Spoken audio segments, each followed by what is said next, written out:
All right, joining me now is Colin Clarke from the Soufan Group, and we've talked to Colin many times. Welcome, Colin. We normally talk to you about Thank you. terrorism, Indeed. and you are classifying this incident in exactly those terms. Can you tell me why?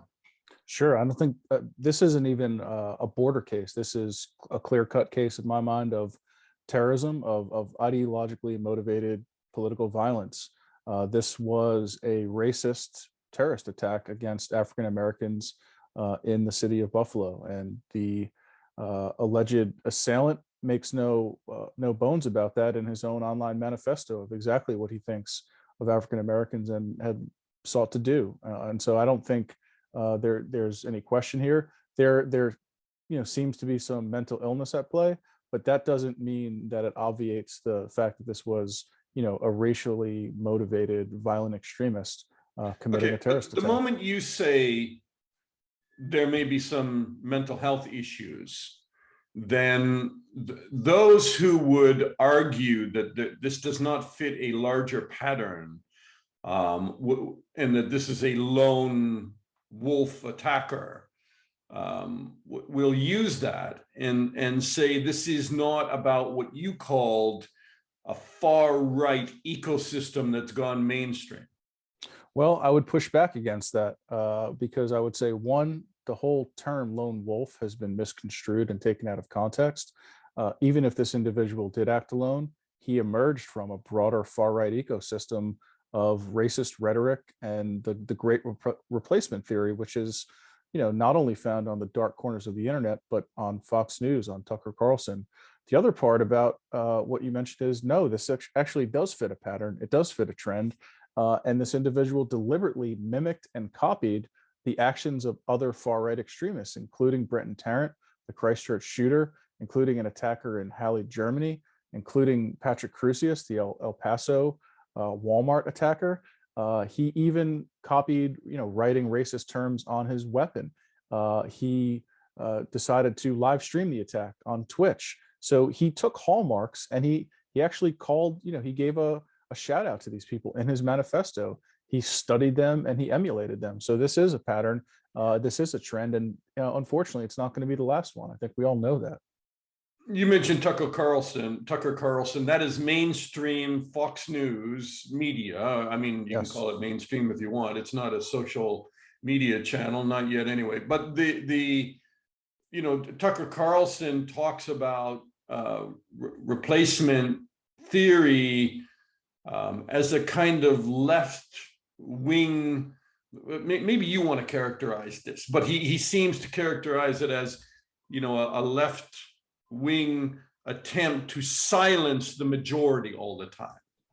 Yeah, he's viewing this as a deliberate attempt on the part of Democrats to bring in immigrants into the country that I guess he assumes will almost always in lockstep vote Democrat, and that this is a subversive attempt to replace white people in this country. The other part of that that people often talk about, and that the killer talked about in his manifesto, was that this whole thing is being controlled by Jews, this cabal of shadowy Jews and financiers. This is the other boogeyman of the far right, the George Soroses of the world, whose hand they see behind everything. But we shouldn't sit here. Okay, but we understand that those are his bent views. Yeah, but they're reaching tens of millions of people on a daily basis, and so we can't sit here and act surprised when someone acts on them, and we say, "Wow, I can't believe it." Of course, why can't you believe that someone acted on the things that they're being told and harangued about on a constant basis? This is the inevitable conclusion. How do you shut this down? The explosion. Well, first of all, okay, we've talked about cable TV. Nobody's going to shut Fox down, and Tucker Carlson gets great ratings out of all this stuff. But in terms of social media, is there an answer there? And then we'll talk about weapons after that. Well, I think, there's organizations out there like the GIFCT, which is the Global Internet Forum to Counter Terrorism. There's really smart, dedicated people there that understand this problem and that are doing everything they can.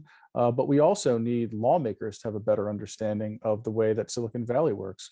It's farcical when you have these hearings before Congress and you have, octogenarian congressmen and women asking Silicon Valley CEOs questions that belies the fact that these people probably don't even use email, much less understand the way that Twitter, Facebook, they talk about algorithms like they're some kind of magic formula.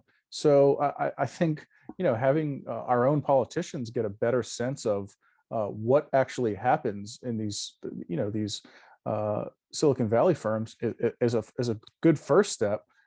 Really, what they've been concerned about heretofore is donations to their own campaigns, and this has been, couched under the First Amendment and free speech, but it's run amok in many ways. Tucker Carlson had nearly 400 episodes. There you go. 400 episodes of Democrats trying to bring in more obedient voters from third world countries. So, and then that is then echoed. I'm not saying it begins there, but that is then echoed through social media. And you have people like this guy who carried out the attack in Buffalo, sitting there for the last 2 to 3 years in the pandemic, eating this kind of disinformation, marinating in hateful rhetoric and, high on hatred, some people have said. No doubt. So when you look at how many attacks there are, right? 19 weeks into the year, America has already seen 201, depending on the day, mass shootings. That's insane. There were at least 12 mass shootings across the US this weekend, and they classify mass shootings as, I think, any more than 4 victims. I mean, it's not normal. It's not normal. It's not a normal way to live. So do you think now that we're crossing a threshold where lawmakers, no, you're shaking your head, anticipating my question. You don't think that we're crossing a threshold where America's going to deal with this? Nothing will change. If nothing changed after Sandy Hook, when we watched these innocent little kids slaughtered with weapons of war, then nothing's going to change today. I have no doubt that things are going to continue status quo, right? Politicians will offer thoughts and prayers. There'll be another attack, rinse and repeat, and we'll go on. And the discussion will be about everything but guns. It'll be about mental illness and social media algorithms and all of these other things. But we won't talk about the common denominator in all these attacks. Look, the United States isn't the only country in the world with racists, but we're the only country that frequently suffers these types of attacks because we allow people to get their hands on high-tech, sophisticated weaponry. It doesn't happen in other countries. So why are we the only developed country or industrialized country that allows this to happen? It's our culture. We're sick, Dana. We're a sick people, and this is the outcome. Do you worry that the connections between extremist groups, and I think you and I have talked about it in the past, in Europe and the US, I mean, there are some not tenuous ties, there are some very firm ties. If this is spreading more, it is. And it's getting worse, then I assume in Europe we should brace too for not exactly the same fallout, but similar attacks. And there have been some in the past. Unquestionably. Look, there's an Anders Breivik or, Brenton Tarrant lurking, in the woodworks as we speak, unfortunately. We know that we've been lucky several times. We've been saved by terrorist ineptitude, but there's no shortage of people that have these ideas, including in some cases, there's been a lot of reporting on within Germany in the law enforcement community, in the military and the intelligence services, that you have far-right extremist sympathizers. I think there's going to be a couple of different factors that lead this to be a big deal in Europe. One is, like all over the world, we're coming out of the pandemic finally. So these people that have been spending the last 2.5 years online imbibing racist rhetoric are now going to be out there in the world looking to do something. The second part is related to Ukraine. And I think, the Russian government, which has played footsie with groups like the Russian Imperial Movement, the Wagner Group, other kind of far-right extremist groups, they may very well seek to stoke the flames in Europe, not only at the political level, but through using some far-right, or white supremacist networks to cause trouble there. That's something I'm worried about also. Last question to you. You are entering political season. You have the midterms, and then 2026 is not very far away. 2024. Getting mixed up with the Russian election in 2026 because you mentioned Russia. A lot of similarities. You're not very far from presidential race. The Republicans, especially, seem to get traction politically by pushing some of these theories and the idea that there is a cabal of Democrats that are controlling immigration for their political ends, and that, you know, people have to fight back? Are you worried that, if anything, we're about to see an increase in this kind of divisive, inflammatory hatred in terms of rhetoric? I'm worried about that. I think it's happening already.